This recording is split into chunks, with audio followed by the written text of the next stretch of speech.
really rushed it to get it under contract, and then it will allow a good 2 months to look at the impacts on the beach and have a report given back to staff. That time frame would allow us to encompass more than likely Memorial Day and 4th of July, which are two really, hopefully it'll be sunny and no rain, and we can get a really good idea of what the beach is like when it's maxed out.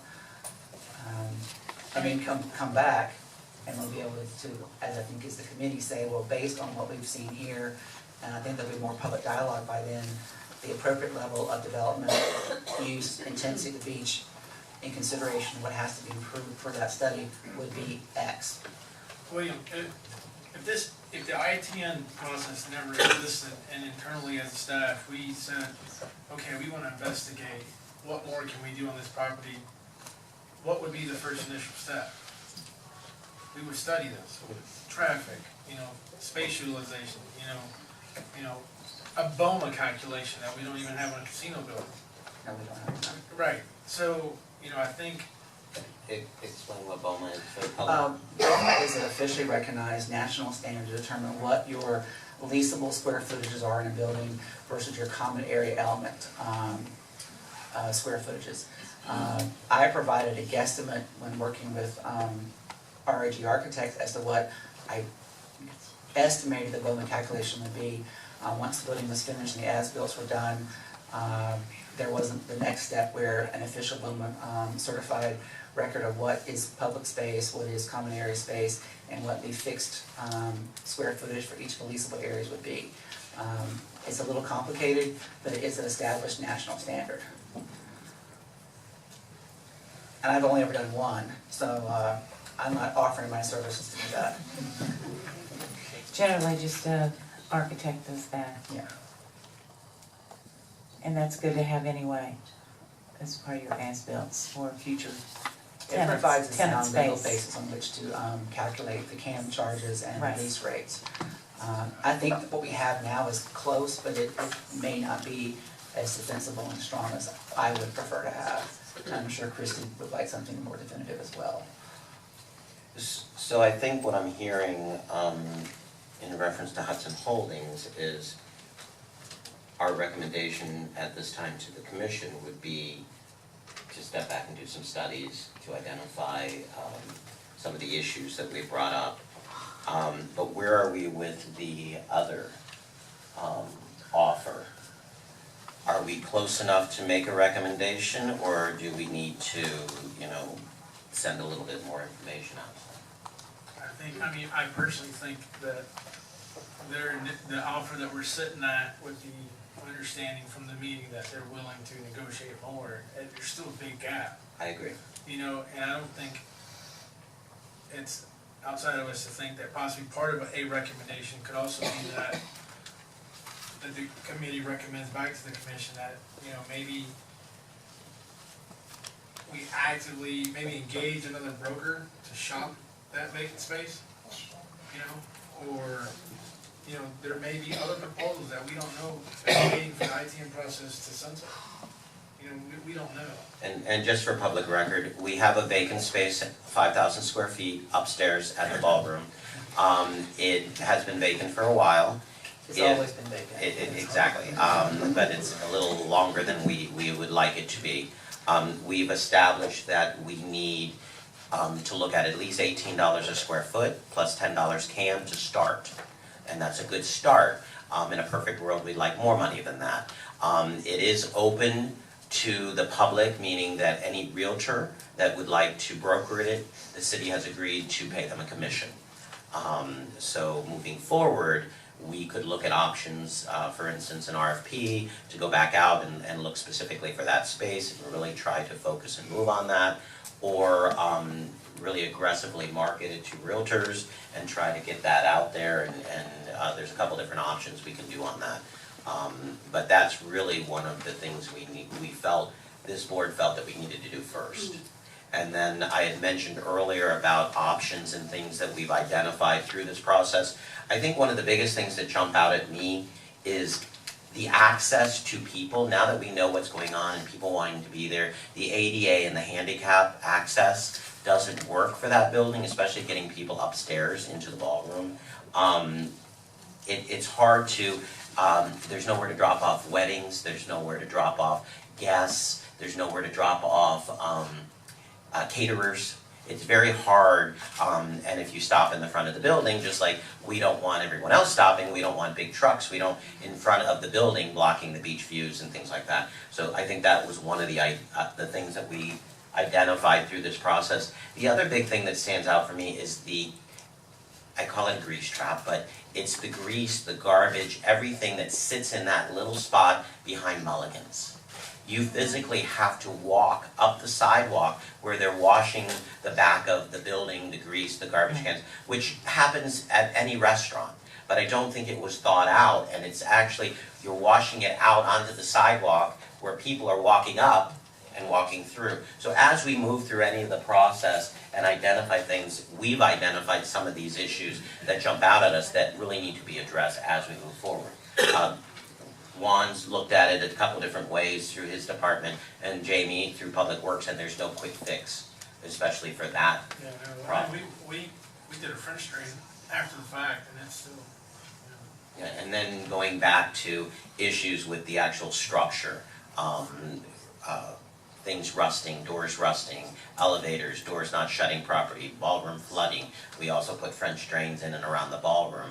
But like I said in one of the commission meetings, if you're up there on a rainy night where that Florida rain comes sideways, it floods. You know, the middle staircase literally is a waterfall, which doesn't work.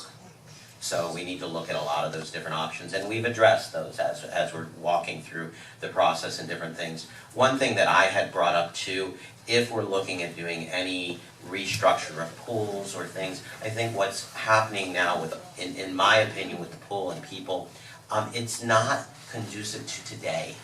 A lot of people like to swim in it, a lot of people like to meet in it, but where's the child element? There are no pop-ups like West Palm Beach has, and there's no child pools, there's no water elements that would be conducive to families. You know, if you want to go and swim laps, it's fine, but if you're going to swim laps and take your children, or you're here on holiday and the beach is too rough, it doesn't really work for me. So as we move forward, I thought that was an option too. I think we discussed that in part of the redesign of that there would be a kiddie pool area, which is here on the map, with some sprays and, things, interesting things.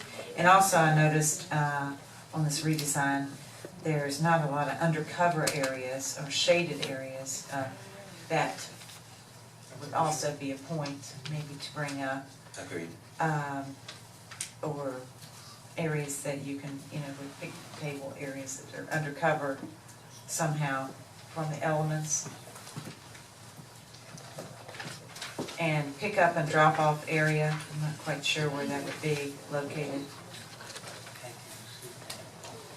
And the restaurant, like you said, the restaurant, there's some redesign that needs to be addressed on that situation. But I know this is preliminary because they've gone through 4 different, based on our recommendations, have come up with some good redesigns each time. They're getting closer and closer.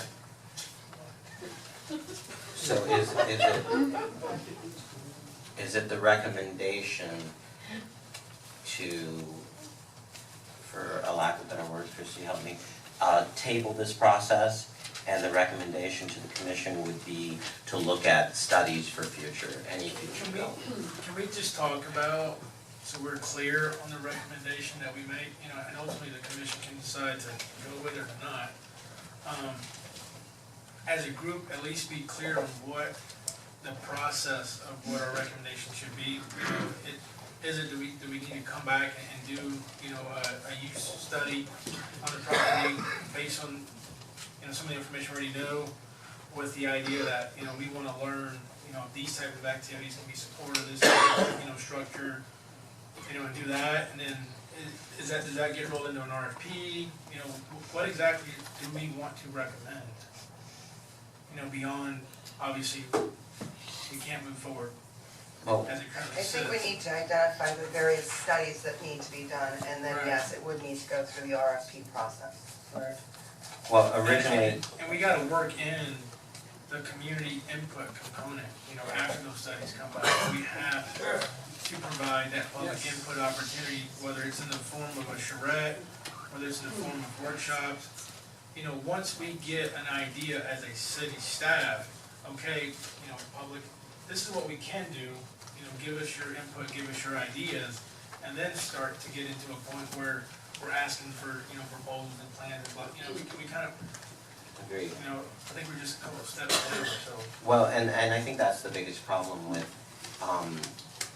asking the public for their input when I wanna make sure that it's clear what we can and cannot do. Yeah, And through these studies, because if I'm asking the public for input on something that can't be done, it's pointless. it's pointless. I So agree with you. I think one thing that we've already, and William, maybe you can help us with the actual structure of the studies that you're looking. I mean, we've already asked for a traffic impact analysis. So I want to go back to a statement that you made, so it's clear with the public too. Our code, even though it allows a fairly high level of intensity of development of the beach, it can happen. What we really It need. can or can't? It can, Okay. under the code. What we really need is a determination, if we were to go to that maximum the code allows, what is the impact on the project? And what is the traffic analysis? I think when we arrive at those numbers, more than likely we will come back and say, maybe we got it wrong in 2009 by saying we can do 65,000 square foot of development here because the community really can only handle 45 Correct. or some other number. That's based the on- fear that I have. And that's why I asked why it wasn't done originally. Wow. And I don't know. all I can tell you is, like I said before, the staff capacity to look at all those, crystal ball questions. Let's say like we did not have that staff here. And I'm not criticizing anybody who was here before or a previous commission that just did not have the capacity or the professional experience to ask those questions. And it seemed also that the time frame for the beach redevelopment, we're running out of time. And I think the city may have relied a great deal on the county's participation on this. It's a little bit of a fault. And it wasn't as much of our own as it could have been, but we can learn from But the I various mean, mistakes it's we've made. beyond us now. Yes. Yeah, we need to move forward, we need Move to forward. take ownership of it and move So forward. I think that whatever study we have should include a traffic analysis, an impact study, and then an evaluation of our current future land use element and our current beach and casino zoning district. And look at the analysis from the standpoint, what we have built out there now, what is lacking, what needs to be done. And if by some craziness that happens, the community decides we want to max the beach out under our current code, what has to happen to facilitate that in a professional, efficient, and effective way? And we can look at what the gradations are in between. And I think this study could actually give us some good insight on that whole spectrum. I think that's the responsible thing for us to recommend is we need to educate ourselves more on that property, because my fear has always been, not still, you kind of get the ooh and ah factor, ooh, we could do this, we could do that, but then, what happens when we do it? Then I can't get people on and off the property. I got a swimmer who's drowning, seconds from life or death, and I can't get, EMS up on the property because we have, convention going, wedding going, restaurants going, beach goers going, hot dog cart people. I mean, it's a common concern. I don't sleep well on the weekends knowing how much traffic we get because I get constant emails from Benny's, bless Lee's heart. My customers can't find parking. I'm like, and I got a vacant space. Where do we put people? Like, where do we physically put our visitors? And thank God it's a popular project, and people love it. But I just think we need to do the responsible thing here and just take our time and educate ourselves on what can this property truly handle. I also think, I don't think that the exercise that's been undertaken this far I appreciate that Hudson Holdings has given us some ideas of what our code really would look like if it were maxed out. And in a sense of, we're now thinking of questions that we hadn't thought about before. I hope they don't feel like they've wasted a huge amount of effort. No, they should be commended. But we can take this and we have something that we can give a consultant and say, under our code, this is pretty close to being maxed out. What is the impact on our site with this? And it'll educate us, it'll educate the community as well as the commission. I'd also ask that this group look at maybe sending also to the commission a proposal to do a public charrette. Something that, you know, I've attended in different, the Guatemalan Mayan community and different things, where you're actually looking at the charrette to identify things that you as a beach user are missing. Mr. Tim, we've heard from you quite a few times on things that doesn't work up there. We've addressed and identified a lot of things that don't work. And I really like, as we're moving forward with the studies, to go forward with some charrettes with people that have identified things that they'd like to see, that work, that don't work. So as we move forward, we too can do the same process and elimination that we did up here. That doesn't work, and this is why it doesn't work. Especially people with children or people with handicaps, things that might work better through a charrette. Right, yeah, and those things would happen naturally too. The one thing we are missing is, you know, parks and recreation master plan. We got stormwater master plans, roadway master plans, and about every city has a parks and rec master plan to guide, to use as a guide, you know, for growth. And it addresses things like this, you know, it has those public charrettes, it has those public inputs. And we're likely to identify things from the public that the public would like to see as a recreational open space opportunity that may not be able to be facilitated or provided at the beach, but could be provided somewhere else. So it could be a jumping off point to get that plan done. No, we tried, and we just didn't have the funds to fund, you know, that level of a master plan. But in addition to the type of studies, you know, one of the reasons we're in the ITN is we're looking at the financial viability of the entire complex, not just the casino building. You know, this isn't just, I know it gets a misnomer that, you know, the casino building plan is failing. It's the complex, it's the whole fund. You know, there's pieces there that aren't very successful, but the financial a financial viability study or some that will tell us, once we get traffic study, we get the analysis of what could happen there, then what do the numbers look like? You know, is our parking rate where it needs to be? You know, should it be a tiered parking? Should it be a meter, you know, pay station, or should it be a toll booth type operation? You know, those are a lot of questions. When we go and look to further develop or not develop, you know, this property, that we need to ask and we need to know, you know, is our current setup the best way to do it? Well, and I think when we had the group that actually looked at the building and the numbers and everything, they didn't have all the information at the time. Now we have a lot more information to give them as far as, you know, landscaping and things that we've identified, you know. I mean, we have true costs now, you know. Absolutely. You know, it couldn't have been easy trying to do what they did, just guessing based on what was there before. What I grew up with, the pier and the ballroom that I grew up going to is nothing compared to what now it is. So now we have real information, real, you know, parking numbers, we got real costs, you know, so it's Well, and you've heard me say the beach plan doesn't work. You know, it doesn't work, but, you know, I think the reason it doesn't work is a lot of those things we didn't know.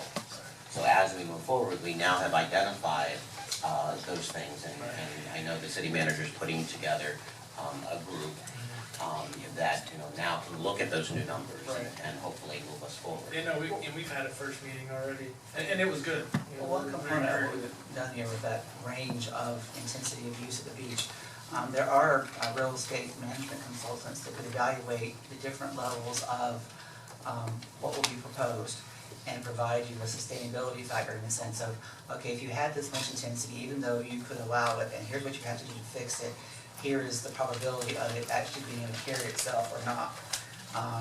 Because we may find that it's at one threshold that even the community is not happy with. Anything beyond that isn't sustainable financially.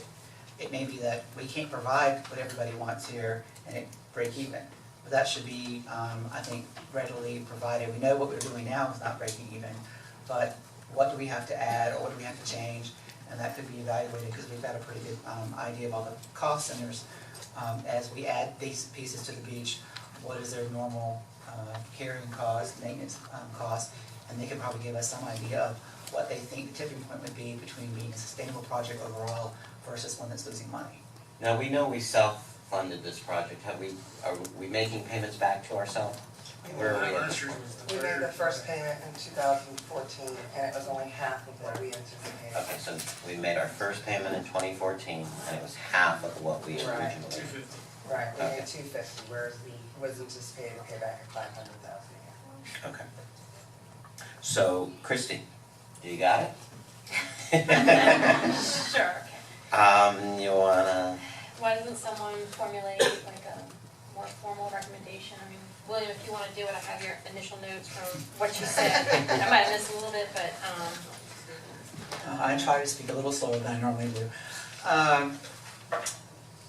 I would make a motion that the ITN committee recommend to the city commission that they direct staff to contemplate, draft, and advertise a formal RFQ to solicit qualifications from a qualified design, traffic, building management firm or a combination of firms to undertake a formal traffic analysis, an impact study,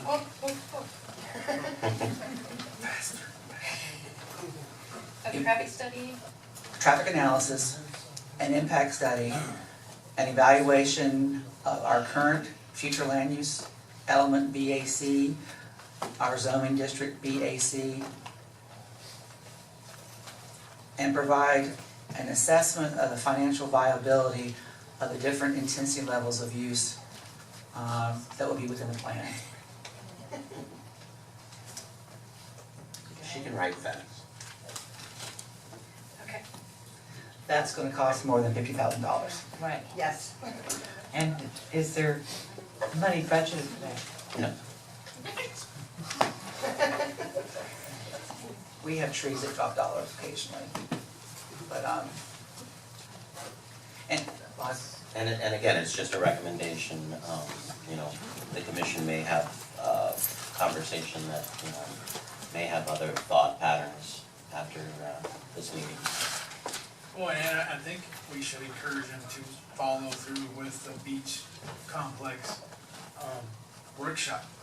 You know, I think that still should happen. Well, and that's why I was saying more of a charrette, because the we're workshop, not supposed to discuss it in a second, but I want to add one more piece to my motion, is that included in that study is an estimate of probable cost of what it will take to do the various improvements baseline to facilitate the uses that will be coming, if any, because that's very important as well, I'll second that. including the carrying costs and the maintenance budget. Perhaps the recommendation could be to direct William Waters to develop a scope of services you